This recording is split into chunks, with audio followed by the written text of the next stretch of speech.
Recoucou les amis, bienvenue sur la chaîne de l'univers de l'ange Cathy, toujours en ce lundi 12 septembre 2022. Pardon. Donc je tiens à remercier Monique qui donne des bons tuyaux. Merci infiniment Monique. Donc j'ai fait les recherches et je me suis dit mais bon sang de bonsoir. C'est vrai qu'il y a une période où je regardais ce genre euh, de d'émission. Voilà. Donc j'avais envie de vous faire partager ceci maintenant. L'incident de alors je sais pas comment on le dit, l'incident de Vargina peut-être, OVNI et extra, plus loin, vous voyez ce que je veux dire. Ah oui, je suis en plein dedans là. Et je vous dirai le nom de la personne qui en parle. Voilà.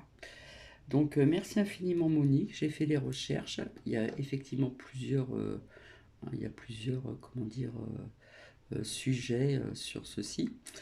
Et puis je vous avais dit que je reviendrai avec vous pour les réponses angéliques en ce qui concerne hein, si ils existent vraiment, etc. Mais j'avais envie, parce que j'ai des personnes qui m'ont demandé de faire sur le pape plus loin peu, d'accord?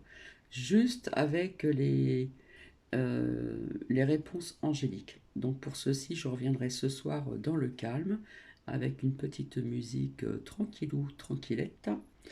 Et puis je vais vous faire écouter, alors je ne sais pas si ça dure longtemps ou pas, un extrait. Et voilà, il y en a peut-être que ça va les gaver.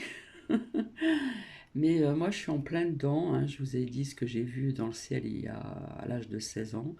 Et je ne retire pas ce que je pense depuis. Et j'ai fait des recherches aussi de mon côté, à travers des livres, etc. etc.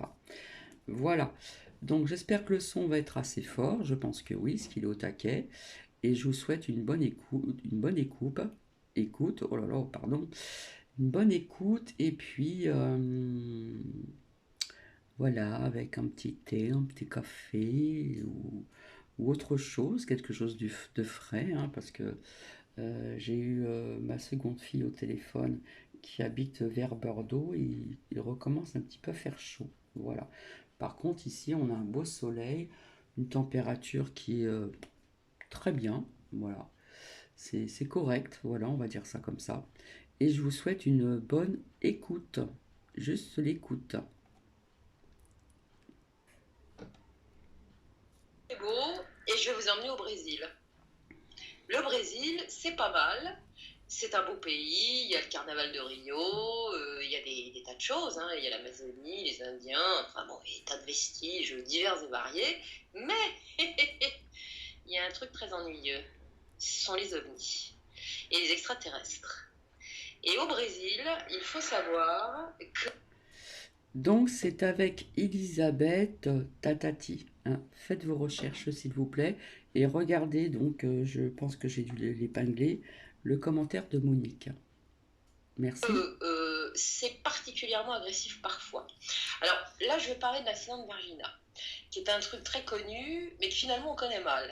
Et je m'en suis aperçue, moi, en le préparant, parce que j'avais de vagues souvenirs du truc que j'avais lu un petit peu, et je me suis rendu compte qu'il y avait des tas de choses qui m'avaient échappé, que j'étais restée sur un épisode et point barre. Donc là, en allant plus loin, et ça a été compliqué parce que finalement en français, il n'y a pas beaucoup de choses, et le bouquin de référence sur lequel je me suis mise à travailler, c'est ma trame de base, c'est le bouquin du docteur Lair. Et je le trouve un peu léger, ce bouquin. Il a fallu que j'aille voir un petit peu ailleurs, en ne me plantant pas, parce qu'il y a beaucoup de fantasmes sur cette histoire-là. Donc, il faut vraiment chercher sérieusement et pas n'importe où, sinon vous risquez d'aller dans le mur. Et les experts vous diront, ma chère, vous n'y êtes pas du tout. Donc, j'ai fait au mieux pour trouver ce qui fonctionne, mais je pense que sur Nurea, je serais à refaire un beaucoup plus gros sujet sur les ovnis et les extraterrestres et les trucs qui se passent là-bas et qui sont parfois extrêmement dangereux. puisque on sait qu'il y a eu des décès et que je pense qu'il y a plusieurs espèces là-bas qui sont pas forcément sympathiques. Et il n'y a pas que les grilles, il y a des tas de trucs. D'ailleurs, aujourd'hui, Vargina, c'est encore un autre type de créature. Bon, voilà. Mais c'est très intéressant, vous allez voir. Donc, comme je vous l'ai dit, je suis partie sur la base du bouquin du docteur Lair. Bon, ce gars-là, vous le connaissez certainement. Comme je l'ai toujours dit, hein, que ce soit sur Terre ou ailleurs, bon, sur Terre déjà il y en a, vous avez les bons et les méchants, hein, comme nous, humains, entre guillemets, puisque je vous ai partagé pas mal de choses au niveau de l'ADN depuis très très longtemps. Il a commis un bouquin très intéressant il y a bien des années sur les implants extraterrestres. C'est un médecin à la base, qui est dermatologue si j'ai bonne mémoire, et il est devenu ufologue parce qu'il s'est passionné pour le sujet, si bien que de temps en temps, il va faire des petites enquêtes. C'est comme ça qu'il s'est retrouvé au Brésil au début des années 2000, qu'il a été rencontré le premier ufologue qui a vraiment travaillé là-dessus, qui s'appelle, il a un nom un peu spécial, c'est Ubira Jara Rodriguez. C'est un avocat et c'est un professeur d'université. Mais cet Ubirajara, Rodriguez, s'est passionné pour le sujet ufologique. Il a créé une sorte d'institut avec des archives pas possibles, pas seulement sur le cas de Bargina, mais surtout sur le cas de Bargina. Il connaît tout le monde et il est sérieux. Donc, c'est lui que Lair a rencontré. Il l'a emmené voir certains témoins, les sites, les bidules, enfin bon, bref, voilà. Et donc, je suis partie là-dessus, mais il y a des choses que j'ai rajoutées par rapport au bouquin, parce qu'il en manquait, à mon sens, c'était pas assez creusé. Je suis pas sûre que cet ufologue lui ait tout donné, à moins que Lair ait oublié de dire des trucs, mais il y avait quand même des choses qui étaient nettement plus intéressantes. Donc, ce docteur Lair va voir cet enquêteur, qui lui ouvre ses archives, ses dossiers, et c'est parti mon kiki. Alors, qu'est-ce que c'est que Varginha? C'est une petite ville qui se trouve dans un état plutôt au nord du Brésil, qui est l'état de Minas Gerais. C'est un état qui n'est pas particulièrement touristique à l'endroit où Varginha se trouve. Varginha, c'est une région de culture, de plantation de café notamment, et surtout sous la terre, il y a énormément de mines, notamment des mines d'or. Comme par hasard, vous voyez, il y a beaucoup de mines dans cette région-là, et il y a des mines. Les gens ont fait un rapprochement très intéressant. Et alors, c'est une petite ville qui n'est pas très grande. À l'heure actuelle, on est à peu près à 130 000 habitants. Et c'est donc les touristes se bousculent pas au portillon. Sauf que maintenant, il y a eu Varginha, le crash de Varginha ou l'accident de Varginha. Alors tout le monde y va pour voir. Et tout va commencer officiellement, le 20 janvier 1996. Et ça commence par l'histoire de trois jeunes filles, dont deux ados, on peut dire deux ados, parce qu'il y en a une qui est un petit peu plus âgée, et elles rentrent du travail. Bon, apparemment, elles travaillent jeunes, ces jeunes filles, et elles rentrent du travail le 20 janvier 96, et pour rentrer plus vite chez elles, elles vont couper par un terrain vague. Un terrain vague, bon, leur quartier se trouve un peu excentré, c'est pas le centre-ville quoi de Varginha, hein. Mais bon, donc elle coupe par ce terrain vague. Je vous parle quand même des jeunes filles. Alors il y a deux sœurs. Une qui s'appelle Valkyria, Fatima Silva, elle est âgée de 14 ans. Sa sœur s'appelle Liliane Fatima Silva, elle a 16 ans. Et la troisième qui les accompagne n'a pas de liens familiaux avec elle. C'est une copine de quartier ou de boulot. Elle a 22 ans et elle s'appelle Katia Andrade Xavier. Voilà, elle a 22 ans. Hein. Alors comment ça se passe? Donc elle coupe par le terrain vague qui jouxte le quartier de Jardim Andere où elles habitent. Et c'est au pied d'un mur de béton qui se trouve là, planté, où il n'y a pas de maison, c'est juste le mur, qu'elle trouve sur le terrain, qu'elle voit quelque chose. Alors de loin, elle voit quelque chose de recroquevillé contre le mur. Et quand elles approchent, elles se rendent compte que plus elles approchent, plus c'est moche qu'elles sont en train de voir. C'est même repoussant. Et vous allez voir pourquoi. Parce que quand elles vont vraiment approcher de la chose, eh bien, qu'est-ce qu'elles voient? Un être recroquevillé sur lui-même, accroupi, comme elles diront, qui fait à peu près 1,50 m de hauteur, bien que c'est ce qu'elles évaluent, hein. Elle paraît blessée, elle semble souffrir et elle a la tête tournée vers le mur, pour pas regarder apparemment. Mais quand elles vont regarder de près, c'est affreux. D'abord, c'est tout nu, ça a une peau brune, c'est luisant comme s'il y avait de l'huile sur son corps, ça a trois crêtes comme ça qui partent vers l'arrière, une au milieu et deux sur les côtés, ça va jusqu'à l'arrière de la tête. Ça fait et elles sont paniquées. Et elles seront d'autant plus paniquées qu'elles vont croiser le regard de la créature. Et le regard de la créature, ça n'est pas rien. Il n'y a pas de pupille, c'est entièrement rouge, mais rouge vif. Donc quand elles voient ça, elles sont complètement affolées.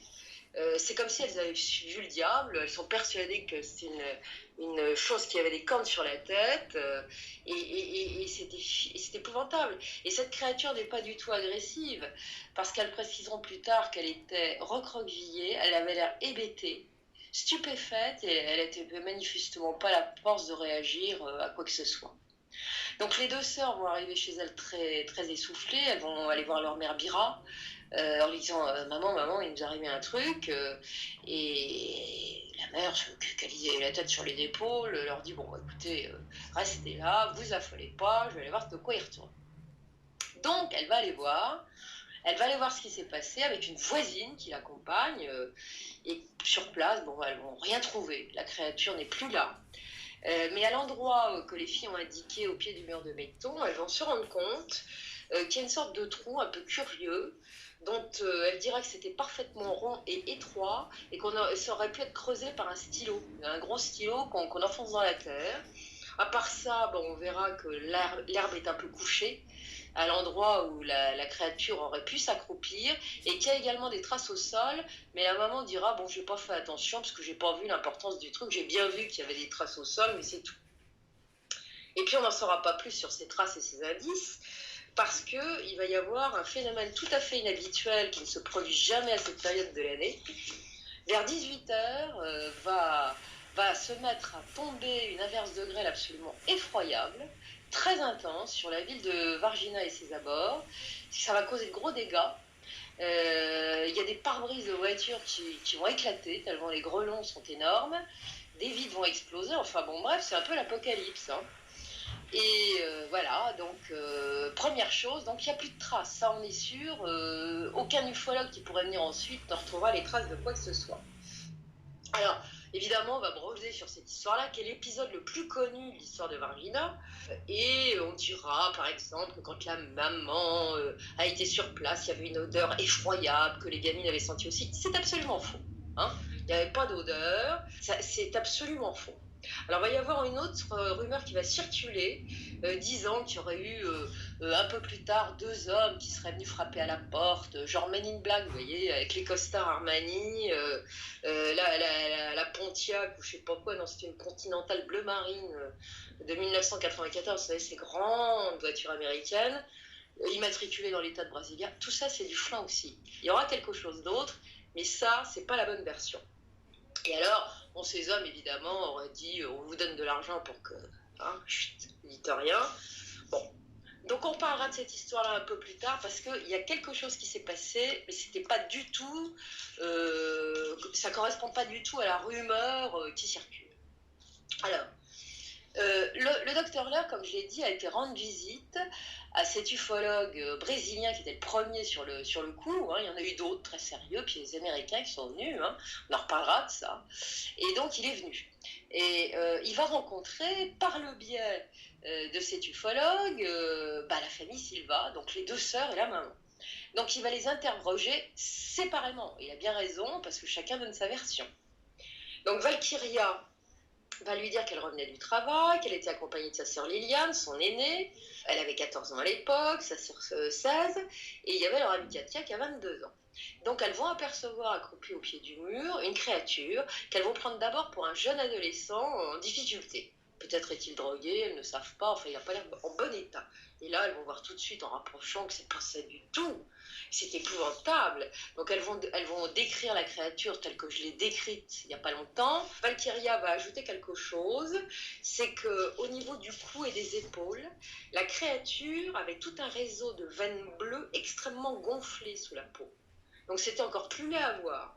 Elle insistera sur le caractère démesuré de la tête par rapport à la taille du corps, et puis sur ces 3 bosses qui l'ont fortement impressionnée. Elle dira que le crâne était chaud, évidemment, et puis elle dira, à un moment, au moment où on passait, j'ai vu très fugacement les yeux de la créature. Ils étaient grands, ils étaient totalement rouges, et ça m'a terrorisée. Je n'ai pas senti d'odeur particulière, et en aucun cas, on ne pourra me faire dire, comme on a essayé de me le faire dire ensuite, que ça pouvait être un animal. Ça n'avait rien à voir avec un animal. Elle va raconter que sa mère a été voir ensuite, ce qu'elle a constaté, ce que je vous ai expliqué tout à l'heure. Rien de spécial à voir.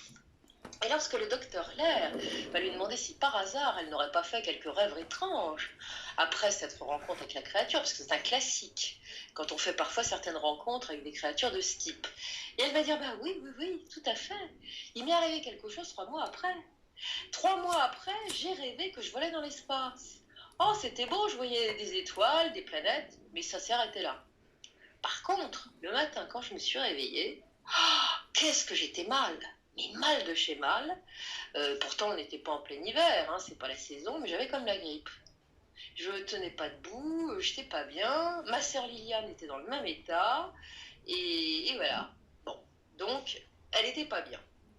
Donc le docteur Lair, ensuite, va la soumettre aux questions habituelles que l'on soumet aux contactés, aux abductés ou à ceux qui ont vu des ovnis.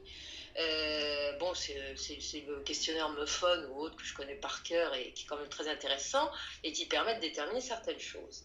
Donc, il va poser les questions, elle va y répondre et les résultats ne sont pas du tout de tendance à penser qu'il y aurait eu un contact, une abduction ou quoi que ce soit. Hein. C'est simplement, je l'ai croisé et basta. Et puis, ça sera au tour de sa sœur Liliane d'être interrogée par le docteur Lair. Et elle va confirmer tout ce qu'a dit sa sœur. Elle va dire quelque chose d'autre, très intéressant, parce que ça ne sera pas la seule à réagir de cette manière-là.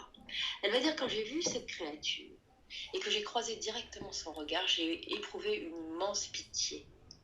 J'ai été choquée, effrayée, mais j'ai eu de la compassion pour elle.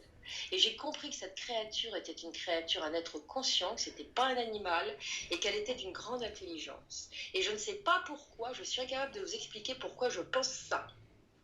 Mais en tout cas, ce que je suis certaine, c'est que si je m'étais retrouvée face à une vache ou à un singe, je n'aurais pas du tout dit ce que je suis en train de vous dire.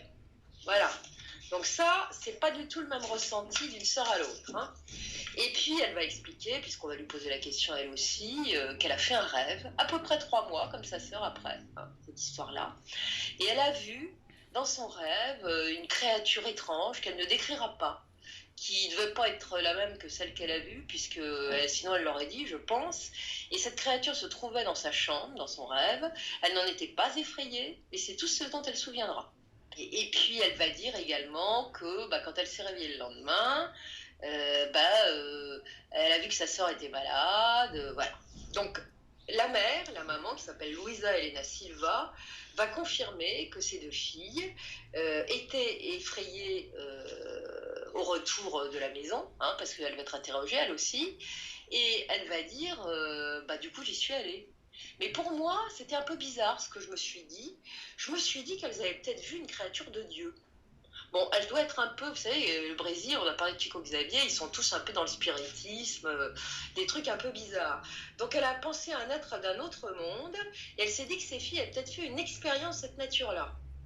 Et puis elle va dire que quelques jours auparavant, elle avait eu cette intuition qu'il allait se passer quelque chose pour ces 2 filles, et que c'était la volonté du destin, la volonté de Dieu.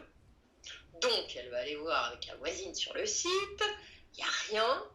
Elle verra, je vous décris pas ce qu'elle a vu parce que c'est exactement ce que j'ai déjà dit. Alors, comme ou d'autres, le docteur Lair va demander à la maman si elle a déjà vu un ovni. Donc, il va y avoir une petite hésitation, un petit blanc, et elle va dire oui, oui, effectivement, j'avais 8 ou 9 ans. Et je demeurais à cette époque-là avec ma grand-mère, je vivais à la campagne, et un soir que je regardais la petite colline qui était face à la maison familiale, eh bien, j'ai vu apparaître un petit personnage. Il était vêtu d'une sorte de petite robe, il avait un capuchon sur la tête, tiens, un petit moine, et puis j'en ai revu plusieurs fois après. Et tous portaient ce même petit capuchon sur la tête. Et elle dira nous ne voulions pas parler de ça entre nous. Donc, ce qui veut dire qu'il y en a d'autres qui savaient. Et effectivement, c'était tout à fait vraisemblable. Elle va dire aussi à plusieurs reprises que tout le monde dans la région où elle se trouvait voyait très souvent des lumières dans le ciel. Elle ne va pas donner de précision, mais c'était commun. Et elle va expliquer également que certains de ses proches parents avaient vu à diverses reprises ces choses-là, mais surtout qu'ils avaient fait des rêves aussi. Ils se voyaient en train de flotter au-dessus de leur maison et de rejoindre des engins volants où on les emmenait. Et certains d'entre eux avaient remarqué parfois au matin qu'ils avaient comme des traces sur le corps qui étaient tout à fait inhabituelles et qui n'avaient pas de cause, si je puis dire. Donc le docteur Lair va demander à Madame Silva si elle aussi elle a trouvé des marques sur son corps, s'il y a eu des rêves de machines volantes, de trucs. Alors elle va dire oui, un jour j'ai fait un rêve, j'en ai jamais parlé à personne, je vais vous le dire, bah voilà, d'un seul coup, dans mon rêve, avec mes deux filles, on traversait le toit de la maison et on se retrouvait dans une sorte d'engin. Et ça m'a tellement terrifiée que j'ai jamais osé en parler, mais je vous en parle à vous puisque vous me posez la question. Alors il va lui poser une question qui est intéressante parce que ça fait partie effectivement des questions types qu'on pose aux gens qui ont vu des ovnis ou qui disent avoir des contacts. Il va lui demander des tas de choses, puis il va lui dire est-ce que vous mangez beaucoup de sel, madame? Elle va dire oh là là, oui, c'est ça. Alors, mes deux filles, non, mais alors moi, je sale tout, je peux pas m'en empêcher, il faut que je mange très salé. Eh ben, Maurizio Cavallo, dont j'avais parlé il y a bien longtemps maintenant, c'est ce contacté italien, abducté, bah, il avait la même. D'ailleurs, il se tapait des quantités de sel, mais à tuer un bœuf. Et il ne pouvait pas s'en empêcher. C'était vital. Ben, elle, c'est peut-être pas à ce point-là, non, c'est pas à ce point-là, mais elle mange beaucoup de sel. Et puis, il va lui dire bon, madame, à part ça, quand vous portez des bijoux, vous voyez rien? Si. Ah si, j'ai pas de marque sur la peau, non, mais j'ai les bras ou les mains qui s'engourdissent. C'est gourd. Ah, ouais, qui est intéressant. Et à part ça, quoi d'autre? Oh, bah, avec tout ce qui est électrique, j'ai bien des soucis. Hein. Quand j'arrive dans une pièce, bah, il arrive que toutes les lumières s'allument. Puis alors, par contre, quand je veux en allumer une, bah, ça marche pas. Hein. Ah, puis à la télévision, ça arrête pas de changer de chaîne. Ça m'agace, ça me rend folle, j'en peux plus de cette télévision. Bon. Et puis elle va expliquer également au docteur Lair que le lendemain de sa rencontre de la rencontre de ses filles avec la créature, bah, ses filles ont été malades toutes les deux. Ah non, une seule fille a été malade, alors que les deux ont été malades. Hein. Elle va dire non, il y avait simplement Liliane, pas Valkyria. Mais moi j'étais malade aussi. Bon, alors, va y avoir sur cette maladie du matin, pas les mêmes versions entre les filles. C'est assez rigolo. Et la maman. Chacun raconte son petit truc. En tout cas, le docteur Lair, de tout cela, dira, bon, les autres, c'est évident qu'il s'est passé quelque chose, qu'il y a quelque chose dans leur vie, et notamment dans la vie de la maman, et il n'y a pas de... Comme vous savez, il y a des lignages chez les humains qui sont quand même plus ou moins approchés, ben là, on est dans ce cas. Mais il y en a une qui est émotionnelle au milieu de tout ça, c'est la petite Liliane. Tous les autres sont craintifs par rapport au phénomène, mais elle y voit quelque chose d'autre. Il y a une émotion. Alors, évidemment, ces trucs-là, elles ont été beaucoup, dès que ça s'est su, elles ont été très sollicitées. Et puis après, elles ont été bien embêtées. Et puis ensuite, elles ne savaient plus ce qu'elles devaient faire. Et puis, j'ai vu qu'elles auraient donné, semble-t-il, alors j'ai cherché désespérément cette émission sur YouTube, mais on ne doit pas avoir les chaînes brésiliennes. On ne doit pas avoir tout, donc j'ai jamais pu trouver. Par contre, il y a plusieurs références de sites ufologiques avec des ufologues qui me paraissent assez sérieux, qui ont fait référence à une interview qu'elles ont donnée en 2006. Donc après que le docteur Lair soit venu au Brésil et qu'il ait publié son bouquin, parce que de mémoire, son bouquin a été publié en 2004. Donc elles ont fait cette interview en 2006 sur la chaîne TV PTV Sul de Minas. Et elles vont dire que 4 mois après leur rencontre avec la créature, effectivement, elles ont eu de la visite. C'était pas les Man in Black en costard Armani et roulant en Continental démesuré bleu. Non, c'était 5 mecs qui sont venus au domicile familial vers 22h pour proposer de l'argent, leur disant arrêtez, taisez-vous. Bon, pour la raison que je viens de vous expliquer, c'est pas dans le bouquin du docteur Lair. Et Liliane Silva a dit que dans cette émission il fallait qu'elle revienne sur ce qu'elles avaient dit, que maintenant ça avait assez duré et qu'elle fasse ça devant une caméra pour que ce soit enregistré. Et qu'à partir de là, si elles acceptaient de le faire, elles toucheraient beaucoup d'argent, ce qui leur permettrait de quitter le Brésil. Et elles vont dire non. Elles vont dire non, il n'en est pas question, et ça va évidemment poser des problèmes, puisque par la suite, elles vont indiquer qu'elles ont eu du harcèlement téléphonique, avec des anonymes, évidemment, qui passaient les coups de fil, et que leur maman va être filée souvent dans la rue par des inconnus. Et donc, ça va durer des années, puisque ça dure depuis 1996, cette histoire, cette histoire de visite des gars qui sont venus quelques mois plus tard. Et donc, elles ont décidé de parler à la télévision pour plus avoir ces problèmes-là. Et bien finalement, ça ne sera pas une bonne idée. Parce que non seulement, à partir du moment où elles vont raconter ça, ça va remettre les choses au goût du jour, donc les journalistes vont se précipiter pour se foutre de leur gueule, passez-moi l'expression, en disant « Ah, vous avez raconté n'importe quoi, vous êtes une petite menteuse !»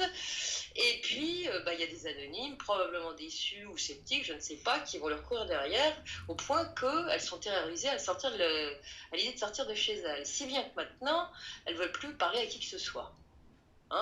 Et effectivement, c'est pas forcément une bonne chose de parler publiquement de ces aventures, des aventures de cette nature-là. Et alors, pour ce qui concerne leur amie Katia, qui était donc plus âgée, et elle avait donc 22 ans, et elle va se retrouver enceinte, juste après. Et elle va faire une grave dépression. Elle va faire une grave dépression parce qu'elle est persuadée que la petite fille qu'elle attend, qu'on a vue à l'échographie, elle n'est pas normale. Donc elle va être dans un état absolument épouvantable, si bien que son mari ne va pas supporter, il va la larguer.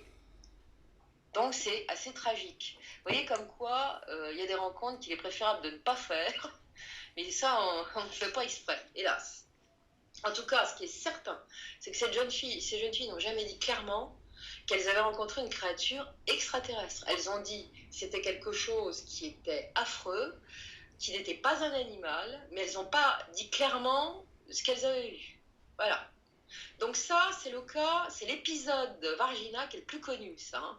Parce qu'il y a eu des tas de représentations de cette créature très particulière, et c'est l'épisode le plus connu. Mais il y en a eu d'autres, semble-t-il. Ça n'a pas été la seule.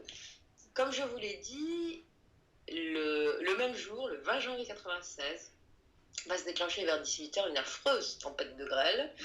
Et c'est à ce moment-là, pas très loin du train vague d'ailleurs, sur une rue en pente, dont on peut voir la photo d'ailleurs, il y a deux policiers qui circulent dans une voiture de patrouille, et au coin d'une rue, si on peut appeler ça comme ça, vu l'endroit, ils aperçoivent quelque chose de très particulier.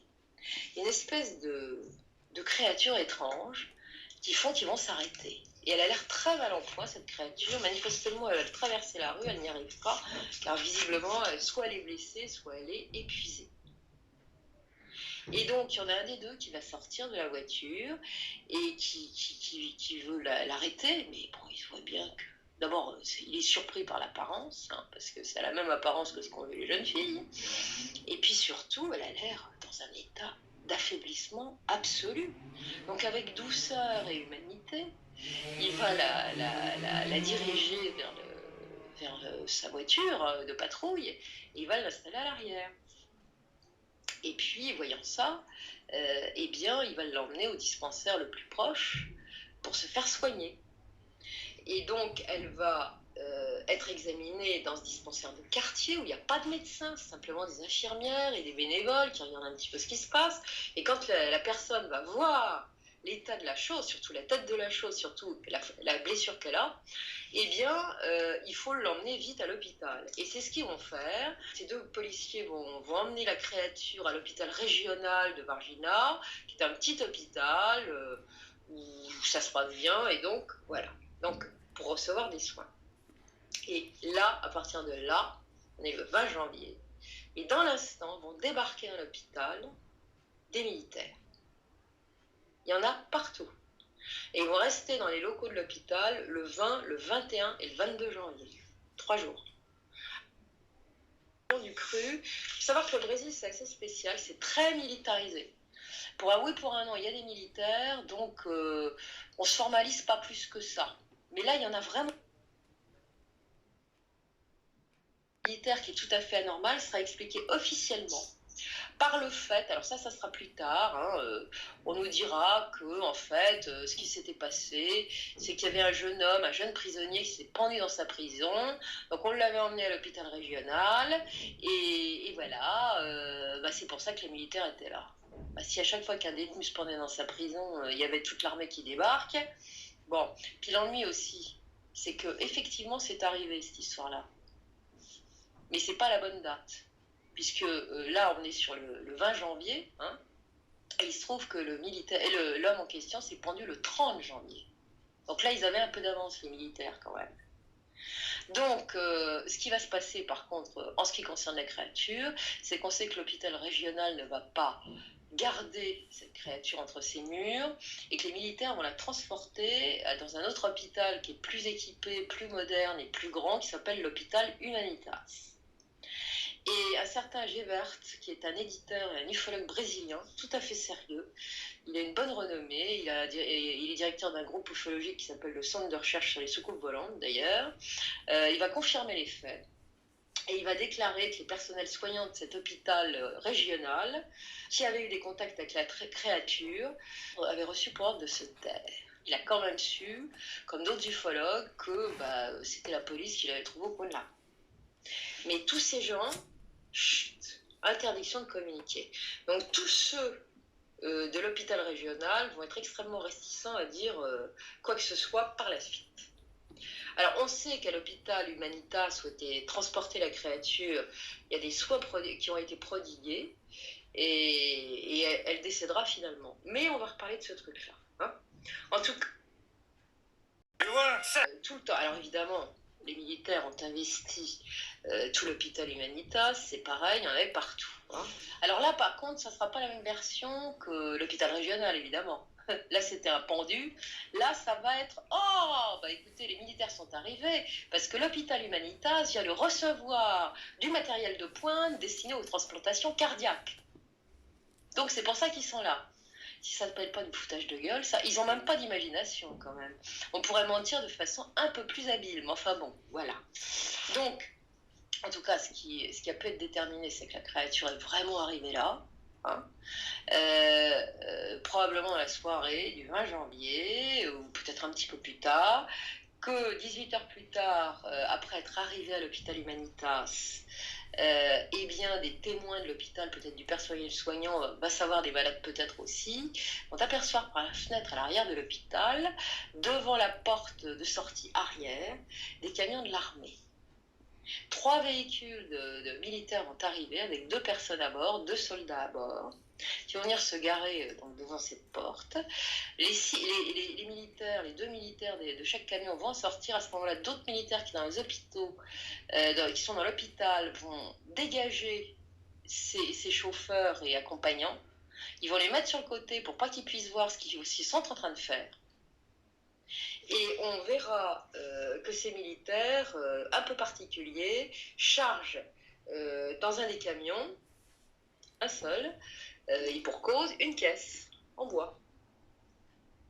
Et on dit que la créature aurait été déposée dans cette caisse en bois. Voilà. Alors ces militaires-là, c'est pas n'importe quoi, ce sont des forces spéciales du renseignement interne brésilien, de l'armée brésilienne. On les appelle les S2. Ils ont une sacrée mauvaise réputation. Une réputation de violence, de méthodes de répression tout à fait atroces. Et ils font...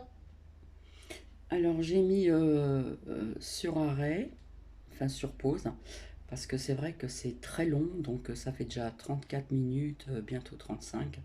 Donc je sais très bien que tout ce qui est long, c'est embêtant à visionner.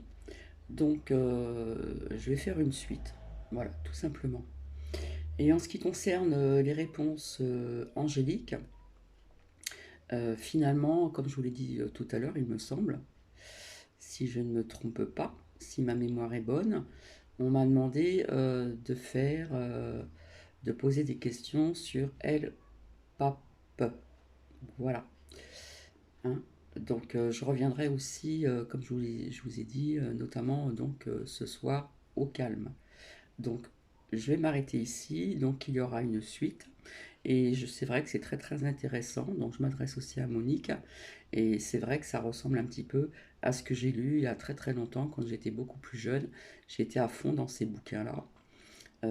Il y avait des témoignages. On parlait aussi de l'art plus loin, mais de personnes qui venaient pour faire taire les gens, euh, leur donner du pécule, ou même autre chose aussi.